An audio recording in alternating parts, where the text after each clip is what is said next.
What up, my freaks? Ruinous Insight here with part 27 of my Total War Warhammer 3 modded Grimgor Ironhide campaign. So as we saw last time, Grom had a little bit of trouble conquering a territory of wood elves for himself, but at the end of the day we still managed to pull it off. In addition to that, we were able to knock Karl Franz from the sky, primarily with the trolls of this army, I guess, because Gorkil couldn't quite handle him in a duel, but not to worry, he's only level 20 and, well, he'll get stronger as he acquires and Deadly Onslaught and a bunch of other stuff. And oh, you know, we should probably get you Furious Wall while we're at it. Armor +5 and constant casualty or punishment. Yeah, it'll cause us a little bit more upkeep, but at the same time, let's face it, we are a fair bit past caring about it. Now, in terms of what we got here, I did want to upgrade the Colossal Squigs as well, and maybe we should prioritize that over making Gorkil that much stronger. It's not much in the way of upgrades, but frankly, this army doesn't really have much in the way of upgrades that would be usable, let's say, for it. So, yeah. Alrighty, now the thing that we wanted to do in this episode, a massive pile of the undead has marched themselves right beside our goblin army, and the goblins will give answer. Well, let's level everybody up, and then let's head right into that battle then. You cannot get shrooms in, unfortunately, though it would have been fine. You are on your giant spider, just had to double check that. You have shrooms in. You don't have Ambusher, but only one with Vanguard deployment is also probably, not crazy useful. I guess we just give you Gutter Fighter for more damage. Would Trollpiss help us here? Let's see, do the enemy have much in the way of monstrous units? They have Vargulf. I would imagine this should apply to Vargeist, some of the animated hulks. Yeah, maybe. You know what, let's keep leveling Trollpiss a little bit. Melee attack reduction. I'd be curious to see if this actually works on enemies or not. And get back here for you, Mr. Crusher Git Wrencher. That's a pretty darn obvious pick. You can get to that area effect. And I guess you're just going to go into hard to hit because there's really nothing for you. Our little fishy here, you can have life leeching and oh. Nah, well, we have another River Troll Hag. I think if we're going to double up on Spirit Leech to, like, kill off Aranessa or one of the vampires or the Black Coach or the Vargulf, and then we'll probably want to be spamming Spirit Leech, so we shall. You can have Deadly Blade, I guess, because that's really the only option left, and I believe that is it. That is all. Raiding Camp, give us a little bit of bonus charge bonus. We'll also go into WAAAGH Begins, and we will strike at... Let's see.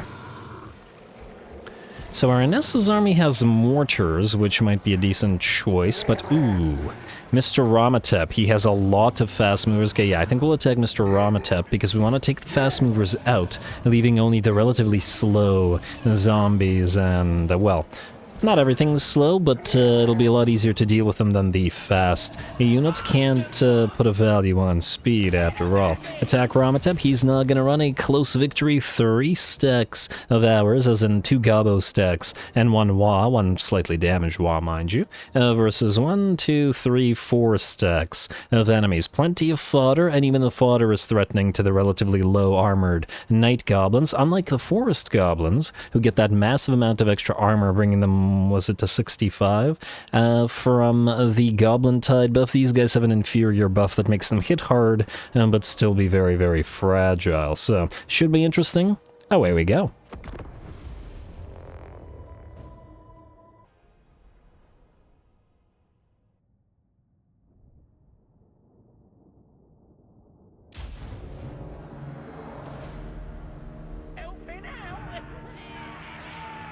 Alrighty, here we go. 9,000 of the dead stand arrayed before us in 3.5-ish, close to 4 stacks, and we have massive piles of night goblins to deal with them. It looks like a pretty interesting setup. The enemy has that weird column formation going on, but it isn't actually too bad in this particular situation, as the enemy Black Knights and Black Coach are forward, and that's the units they'd want to send right into our fragile style goblins.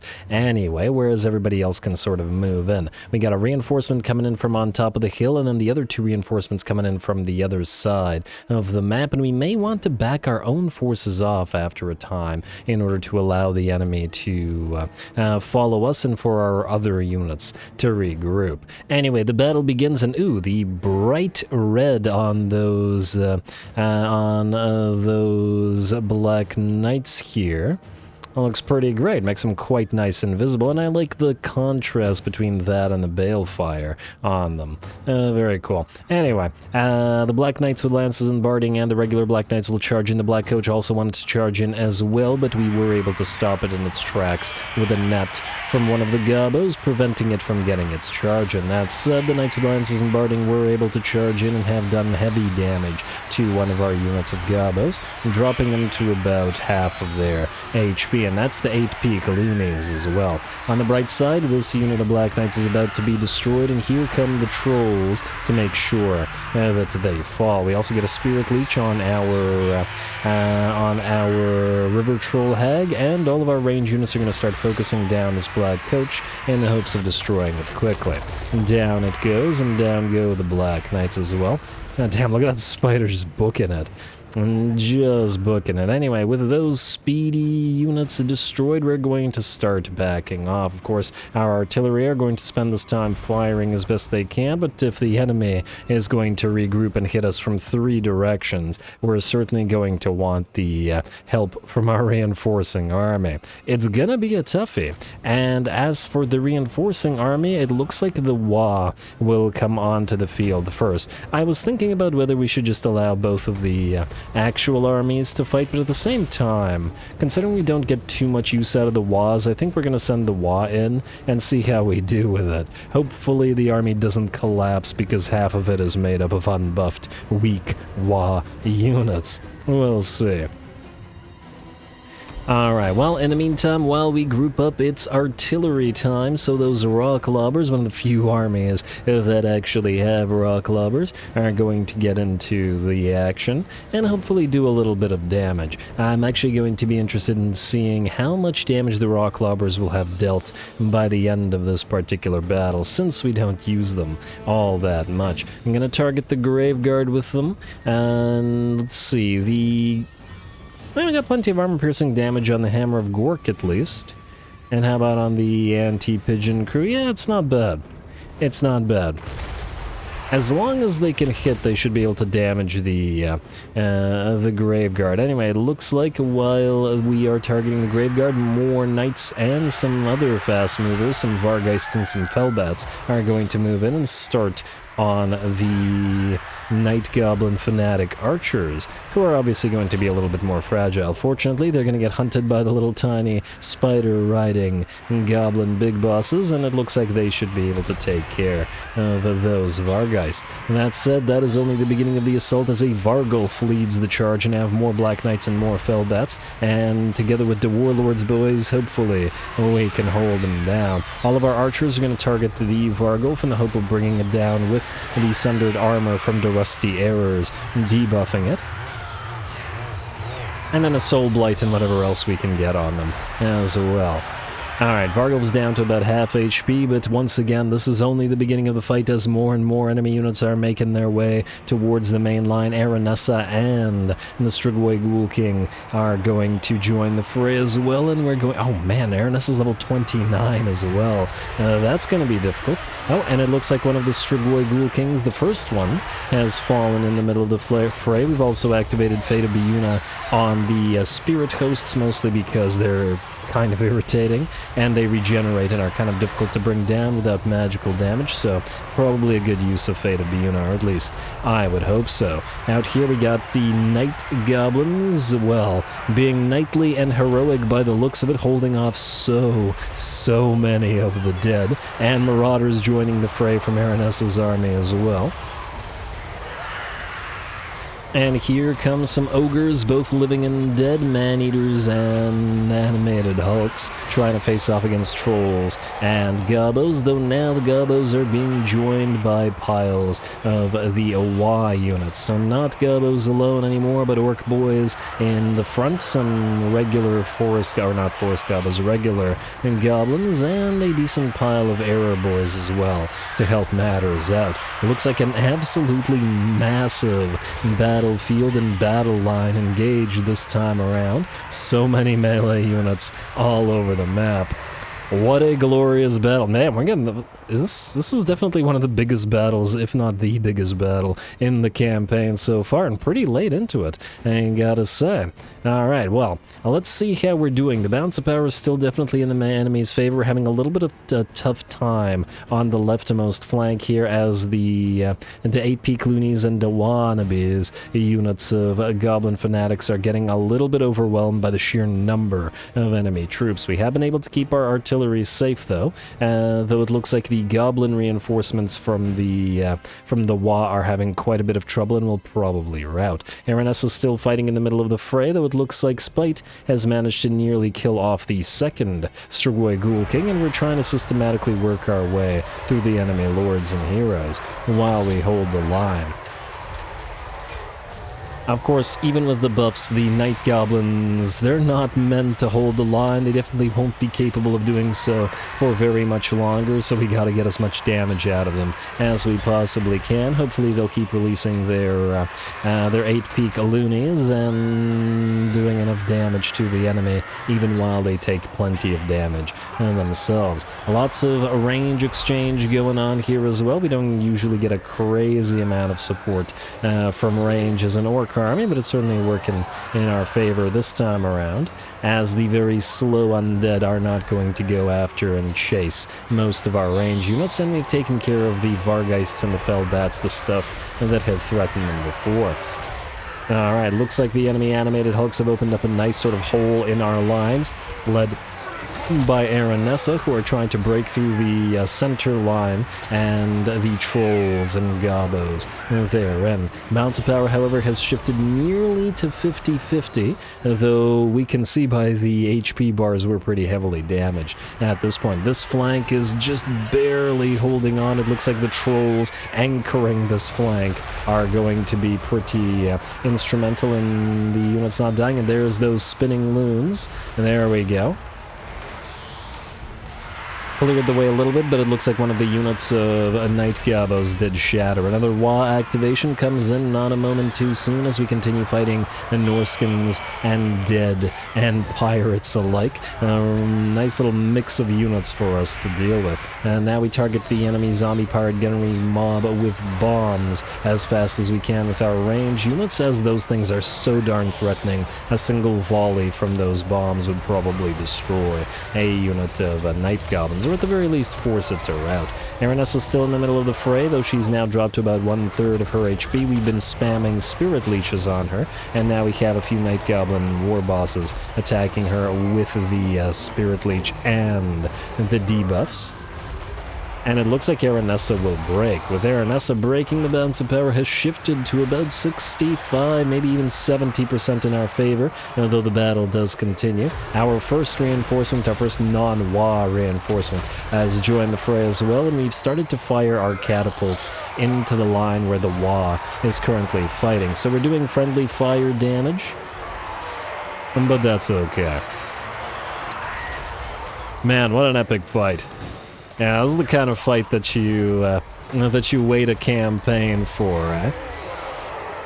Having an absolute blast here, absolutely glorious. So much action on the screen at once, though alas, it cannot last forever, as the balance of power continues shifting in our favor, and at the very least, the first of the undead factions begins to melt away, with both of their Strigoi lords dead, and I think the last of their heroes fallen. We are looking good there. And now it's just Aranessa there, and whatever she has remaining on the field that we will have to deal with.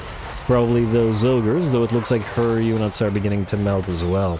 And yeah, these trolls have been an absolute linchpin, which does make sense. There is a good reason why we put them in this army. They anchor the center, they anchor the flanks, and that's why we put them with the fragile gobos, as the stone trolls, even with their low leadership, aren't going to break quite as easily, or at the very least, aren't going to be as fragile. Anyway, cleanup time. There's enemy necromancer out here remaining, though not for long, as a swing from Mr. Vicious, who just joins the fray to get one attack and one kill on the enemy lord.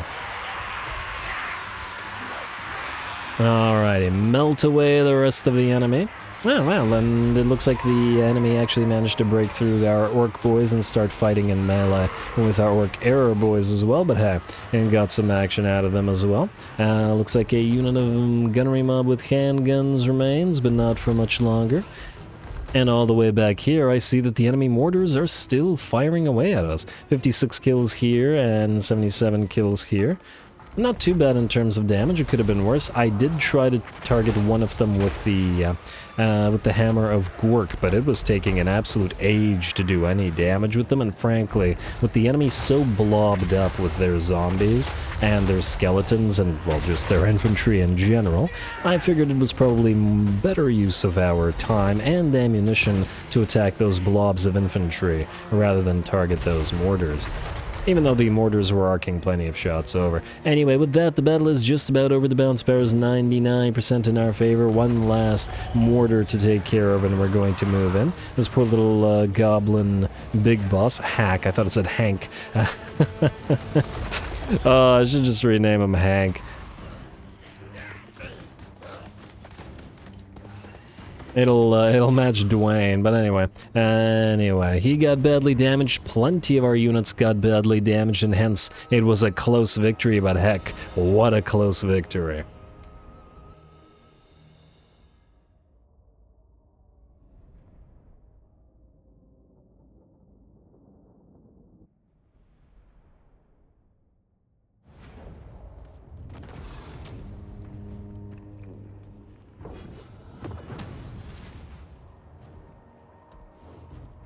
Ooh, what a fun battle. I'm really glad we ended up not using the second army, because I think it would have made the battle significantly easier by virtue of the presence of those pump wagons and cavalry, additional artillery, and quite a few lords and heroes as well, but we still managed to pull it off with the Night Goblin army, plus their WAAAGH, and what a battle it was. I think one of the best battles in the campaign. Certainly makes me think it's a bit of a shame that the engagement for this one has petered out, considering we're getting some of the best battles so far, so late into the campaign. Eat captives, I think, is going to be necessary here, because we may want to annihilate the remnants of those armies that still have the dead around again. And a couple of them are going to be together, in fact. Hopefully the other army will be able to take care of that. You need to be careful about them being drawn out and supporting each other. Alright, so we got a Swindler, because we always get the Swindlers. Consigned to the drink. Passive ability regeneration at sea, relatively useless to us. Garsnik Finder level 2 leveled up somewhere, probably because of experience that was transferred to him. Vicious to Despicable. I would like you to give him to WAAAGH Begins, and... oh, you can't reach these guys. In regular stance, can you reach them? No. Oh, you're telling me you can't reach them at all? Wait, none of you can reach them? What gives? Huh, weird. Wait. Okay, you can just barely reach them. Can Vicious reach this? Yes, he can. Okay. Well, hopefully this will be auto-resolvable. Because that's what you're gonna do. Alright, our gobos may be hurt, but they're not so hurt that we can't auto-resolve. Good. I mean, fighting the remnants of this would have been a bit of an annoyance. Hey, a free banner of Eternal Flame, we'll certainly take that, and we'll slaughter the captives this time for the bonus control, since we're having a little bit of a control issue due to the numerous confederations. You can heal up to full here. I don't think we're going to raid our allies, and you're essentially going to heal up anyway. What do we have here? I see another full stack. Hey, it's Eve Booty Catcher. Man, the Booty Catcher family certainly gets around. Go figure. Alright, you destroy this. And I guess back off, I think Mary Gordy there is probably going to attack us. I'll resolve that, that did not hurt us, and we're going to slaughter those captives again. And then... Selling scavengers, want a jet, okay, although that is not super relevant. I guess we'll go into raiding camp. I just want to double check though. Eve Booty Catcher can't reach us. Okay, good. I was just concerned that if she was able to reinforce, then it would be 2 armies against the Viciouses, and his army wouldn't be able to stand up to it. Also, we'll get slapped on scrap, because we always do, for that free armor and physical resistance, and especially the Gobos are gonna need it. And you have mushroom addicted reduction upkeep for gobos. Okay, well that's kind of why you're leading this, but we should really put a goblin in charge of this. If we could get a great shaman and replace you with that, that'd be just swell. We got a shiny lever here, shroom grow. Okay, that would just counteract the main issue here. Huh, there's another mushroom addicted one, so that'll also work. I guess some of these guys are from the Confederations, but probably WAAAGH's Confederation. Anyway, it would be disappointing not to use Vicious. It's just that the Gobos are so much weaker. Oh wait, Night Goblin Shamans or Goblin Shamans don't really buff Night Goblins, do they? Wait, where's a Goblin Shaman when you need one? You. Knobber. Just to double check. Yeah, Goblin Tide has no effect on Night Goblins. That's probably why. They get their own version that I was talking about prior to the battle, which is weaker than the up-armored version, unfortunately, which means we could just ignore this. Although, better Squigs would be a significant upgrade, or better Night Hoppin' or Night Squiggin', I don't remember the name of the ability, would kind of work here as well. I'll think about it. For now, stay where you are. We got other stuff that we got to do this turn. Arachnic, you're fine. Knobber, you're sieging. Gorkill gets stabbed. You need to chase down what remains of this little army and then see if you can't hit Norden and then take it before our little pestilent friends take it. I'll resolve that. That better not hurt our trolls. Of course, it killed a troll per unit. I'll slaughter those captives. And let me guess, that will, yep, it'll just prevent us from reaching Norden. Probably won't prevent our allies from doing so, though. Hey, another Forbidden Rod, though. That's nice. Gotta keep putting those on those troll hags. You can, I guess, go into raiding stance. Very close to Norden, but since you can't reach it. Just to double check. Yeah, no, you can't reach it, damn it. Alright, it's fine. I don't want to get so close to Norden that that our allies try to take it. I guess we could trade him something for it. I don't even want the territory. I just want to sort of link our empires together, as in what WAAAGH had. So that's why I want this. Otherwise, everything needs to be raised. Anyway, Gorkill, you're fine as you are. Let's see who else needs to move. Oglock the Boreable. I guess you're going to begins into Fjergard. I would imagine it's auto-resolvable. There's some, you know, wow, there's 2 dragons here at 3 Cold One Dread Knights. A Warhammer. Damn, that's a heck of a garrison. What the heck? Why is that garrison so strong? Oh, it's a main settlement. Oh, it's a tier 5 main settlement. It just happens to be in Norska, so there's no walls. Okay, well, I think that is a battle worth fighting, so we're gonna fight it in a second. I just need to figure out what we want to do here. So you have boars and biggins, and that's it. Meaning, Ardlads is the only thing you need. Boars aren't here, this is all gobos and snotlings, dewikis. Okay, fine, we could get Blade Master, we could keep saving so that we could get slapped on Scrap and Furious WAAAGH and possibly Adorned by Default once. We don't really need Tunnel Boss, it doesn't do much for us. Yeah, I guess Blade Master for a single point ain't too bad. Alright, let's do the rest. You, sir, are trying to get to smash him faster, or we could start moving you into Battle Leader as well. I didn't get Respect to Boss on anybody, but I don't know, Battle Leader just seems better. Measured Rage for you, and I believe we were doing Sharpened Choppers, because it applies pretty much 100% of the time, and then the other guy. You can get Measured Rage and get back here. 1 point short of Sharpened Choppers. You, sir, use Edbutt constantly. Oh, wait. We have 3 points, meaning you can go 1, 2, 3 and get Foot of Gork. How useful would it be in this army? No way. You know, considering the enemy probably won't blob up, probably not crazy useful, but if just the Executioners eat a foot of Gork. That'd be pretty good. We could also get Here We Go to counteract them or hit them a little bit harder. Maybe damage them before... Yeah, you know what? I'm still going to go with Foot of Gork. The thing is... we could get both. You know what? Let's get both. Never mind. I was about to say, the thing is, we'll want the Foot of Gork to be able to hopefully delete the enemy before we, before they can make use of their murderous mastery. We'll also want to trade Fear Guard because it is a red territory. So I guess we're free to sack it and then reoccupy it. And then trade it to Scarbrand. We'll take the green, they'll take the red, and it'll all be great. Oh, wow. And that's a lot of elites. It's about as elite as we're likely to encounter, especially since the faction is dead. Go.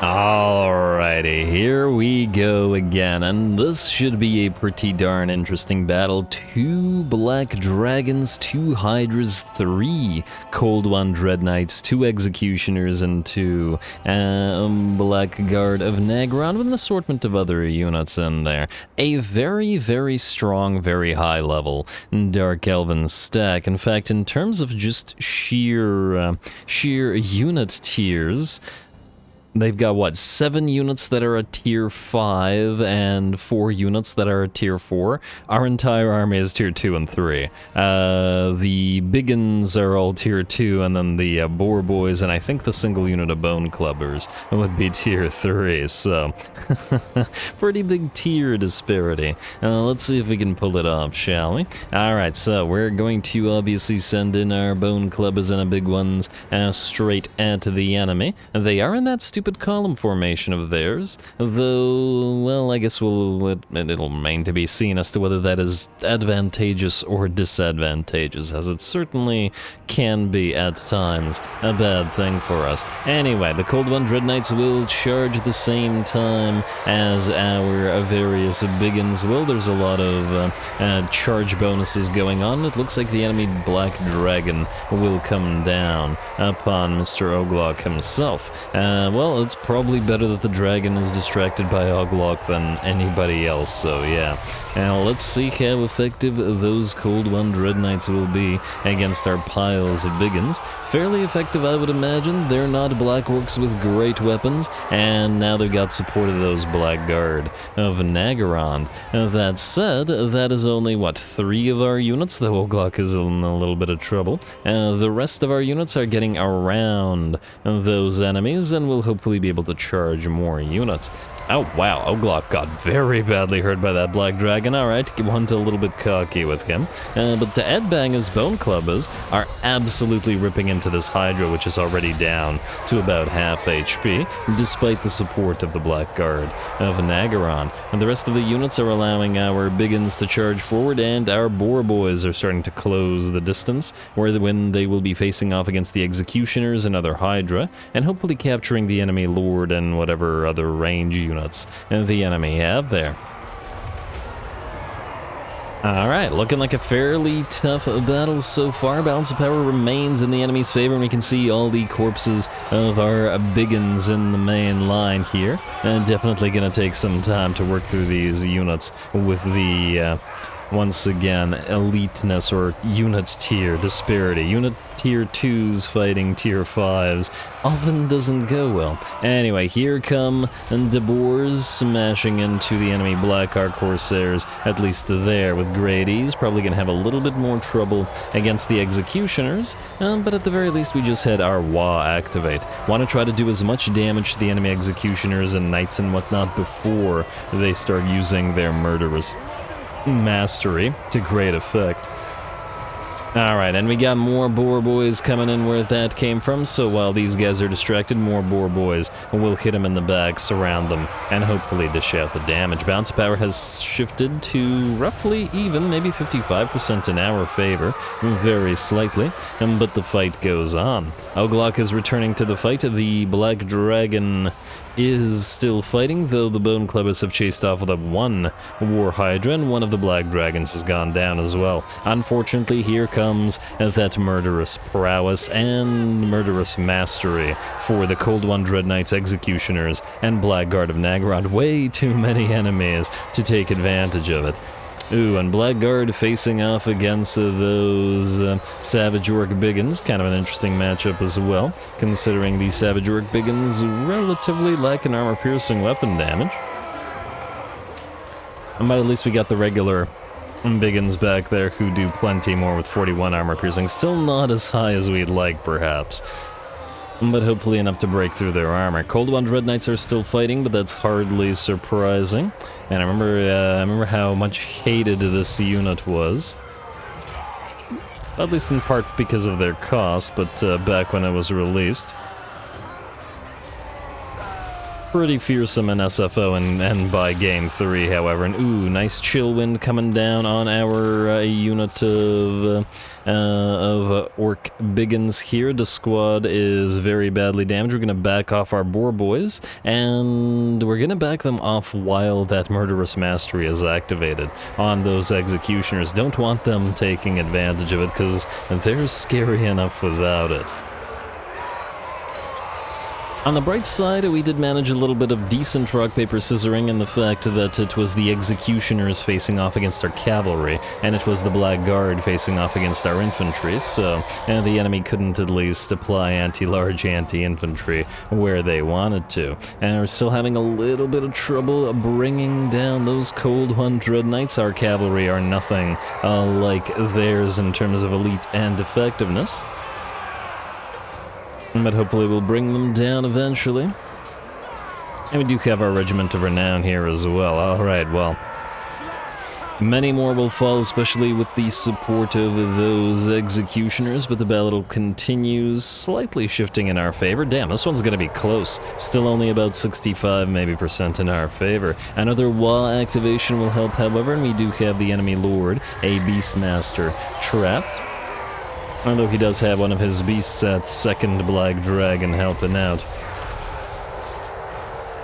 Too bad those Bone Clubbers got so heavily damaged fighting that one Hydra, as well as that a unit of Blackguard that were protecting them, but it looks like the leadership of a lot of the enemy units in the main line has begun to drop, and with their leadership dropping, the balance of power shifts even further into our favor at about 70%. Several of the units will rally if we let them, so we're going to have the boars chase them down and prevent them from doing so. Out here, these 3 units of boar boys have been fighting this one unit of Cold One Dread Knights for absolute ages, but it looks like they will finally overrun them.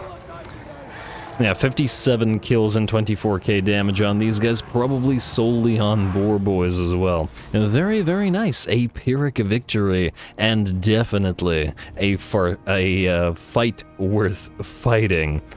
Very nice.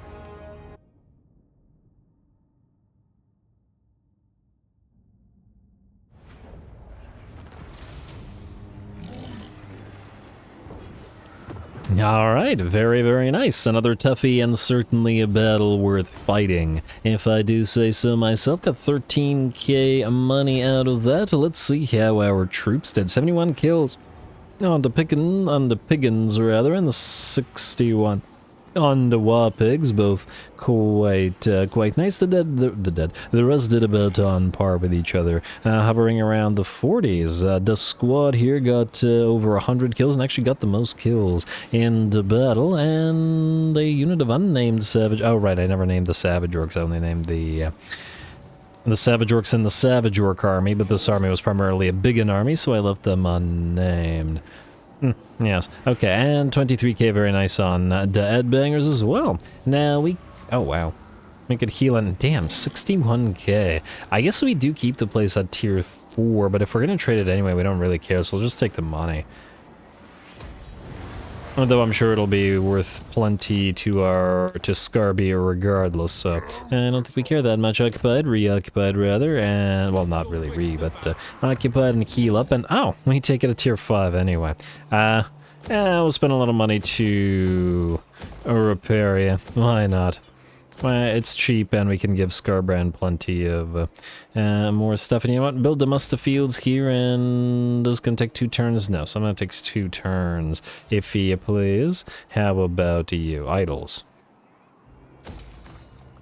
Beautiful. That thing should be worth a ton. I wonder what we'll pick. I mean, we probably trade Skilled from him and just take this coastal area rather. Certainly something to think about, but we'll have to think about it next time, as once more, we're out of time, and I'm going to have to call the episode here. Next time we continue moving southward against the dead, hopefully finish up in Athaloran, and we'll be destroying the remnants of the Blessed Dread as soon as we hit their last settlement, and then turning on probably Kugath and the Seducers of Slaanesh, mostly because they'd give us a good fight, and frankly, I'm kind of interested in fighting a few Nurgle enemies, for as long as the faction or the campaign continues to run. We also got to start thinking, well, I mean, we've been thinking about it for a while, thinking about the end of it and where we send Grimgor. I think Archaon may be either too far or will get himself killed up here somewhere. So if Grimgor can't reach him, maybe we'll send him to Castle Drakenhof, and maybe that'll be the final battle. I'll think about it. Gotta give Grimgor at least one really good scrap for the finale, though I fear that there will be no scraps that's going to be quite as good as these Wood Elven scraps, especially the 3 stack ones. Anyway, more Grimgor to come, so stay tuned. Don't forget to leave those links and comments below, as it will determine how often this campaign is posted. All glory to the algorithm, and thanks for watching.